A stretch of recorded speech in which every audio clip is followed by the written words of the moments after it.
Assalamualaikum warahmatullahi wabarakatuh. Perkenalkan, nama saya Cesar Novari. Saya ingin memaparkan materi terkait mata kuliah manajemen keuangan internasional dengan judul Swaps bunga dan falas.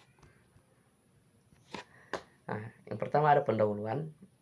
Manajer keuangan internasional menanyakan swaps untuk mengatur pendanaan yang kompleks dan inovatif. Di samping itu, penggunaan swap juga bertujuan untuk mengurangi biaya-biaya pinjaman dan meningkatkan kontrol atas risiko tingkat bunga dan fluktuasi nilai tukar mata uang.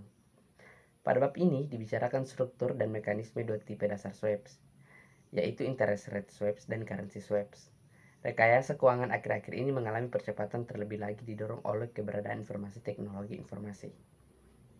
Yang pertama ada interest rate swaps. Interest rate swaps adalah persetujuan antara dua institusi atau dua pihak untuk bertukar pembayaran bunga. Biasanya pihak yang satu membayar bunga tetap dan pihak lain membayar bunga mengambang dalam mata uang tertentu untuk masa jatuh tempo tertentu pada suatu jumlah tertentu yang telah disetujui. Contoh transaksi swap klasik yaitu ada pada PT Nayet Tbk atau terbuka, perusahaan yang bergerak di bidang properti institusi yang melakukan investasi senilai 100 juta US dollar disebut dengan national principal dengan return tetap 14,25%. Perusahaan membiayai asetnya melalui pinjam bunga mengambang dari suatu grup bank yang membebani perusahaan 6 bulan LIBOR tambah 75 basis point dalam kurung 1 basis point sama dengan 0,01%. Utang akan jatuh tempo selama 5 tahun dan bunga dibayar setiap 6 bulan sekali atau semi-annually. Di sini LIBOR adalah London Letter Bank of Rate. LIBOR adalah kurs referensi harian dari suatu bunga yang ditawarkan dalam pemberian tanpa jaminan oleh suatu bank kepada bank lainnya di pasar uang London.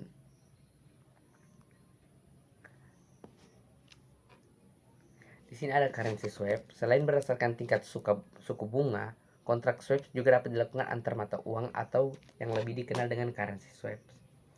Secara teknis, currency swaps adalah suatu pertukaran debt service obligasi dalam satu mata uang yang disetujui dengan jumlah hutang tertentu dalam mata uang lain.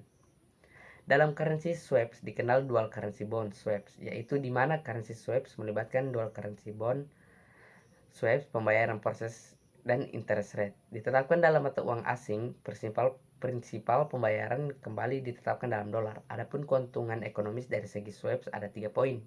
Yang pertama adalah swaps memberikan keuntungan ekonomis pada kedua belah pihak ketika halangan untuk atribut timbul. Yang kedua ada keuntungan lain dari swaps bahwa dengan swaps perusahaan dapat menurunkan biaya bagi risiko pertukaran mata uang asing. Yang terakhir adalah currency swap sering digunakan untuk pembiayaan keuangan jangka panjang dalam bentuk mata uang asing. Contoh currency swap. Di sini saya mengambil contoh. Terdapat PT Alkali dapat meminjam dalam dolar dengan bunga 8,0% dan dalam pound dengan bunga 11,6%. PT Berkat dapat meminjam dalam dolar dengan bunga 10,0% dan pound dengan bunga 12,0%. Dari informasi tersebut jelas bahwa PT Alkali memiliki comparative advantage dalam dolar sebesar 2,0%, sementara dalam pound hanya sebesar 0,4%. Oleh karena itu jelas lebih menguntungkan bagi PT Alkali meminjam dolar dan Berkat meminjam pound.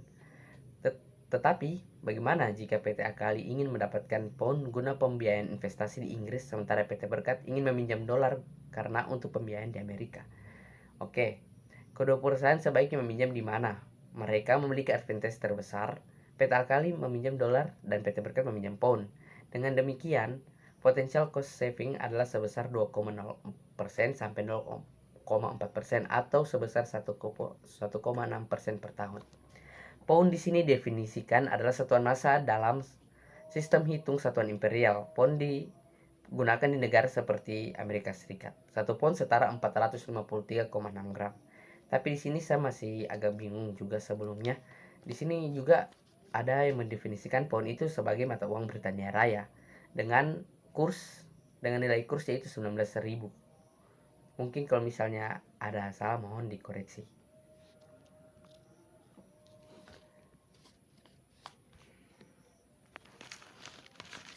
Di sini ada LDC Deep Equity Swap.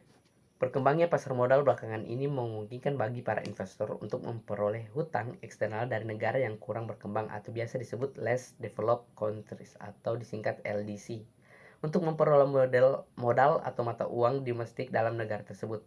Negara-negara debitur yang masuk dalam LDC antara lain Chili, Brazil, Meksiko, Argentina, dan Filipina. Debt equity swap dapat saja dilakukan dalam konteks antara kreditur dan debitur di dalam negeri. Pengalaman dari krisis menunjukkan bahwa banyak perusahaan nasional yang jatuh pailit, kesulitan membayar hutangnya. Untuk menyelesaikan persoalan utang tersebut, banyak alternatif yang tersedia. Alternatif yang disebut itu ada dua. Yang pertama adalah menilai apakah lebih berharga mempertahankan perusahaan tetap hidup atau membiarkan mati. Jika kesimpulannya lebih baik mempertahankan untuk hidup, maka selanjutnya harus dicari cara penyelamatan, yakni melalui penjualan kembali pembayaran utang yang diharapkan memberikan kesempatan bagi perusahaan untuk memperoleh tenggang waktu yang cukup untuk bernafas. Yang kedua alternatif yaitu mengubah utang menjadi ekuitas atau debt equity swap. Jika hal ini juga tidak dapat memperbaiki perusahaan, maka langkah terakhir adalah penghapus bukuan utang dan likuidasi. Di bidang aset atau investasi diperlukan langkah-langkah untuk mengidentifikasi aset-aset produktif atau tidak produktif. Ada negara yang memilih untuk menjual aset yang tidak produktif dan tetap mempertahankan aset yang produktif. Hasil penjualan tersebut digunakan untuk membayar kembali utang negara. Tetapi uniknya, Indonesia lebih memilih untuk menjual aset yang produktif. Hal itu disebabkan karena ada 2 poin.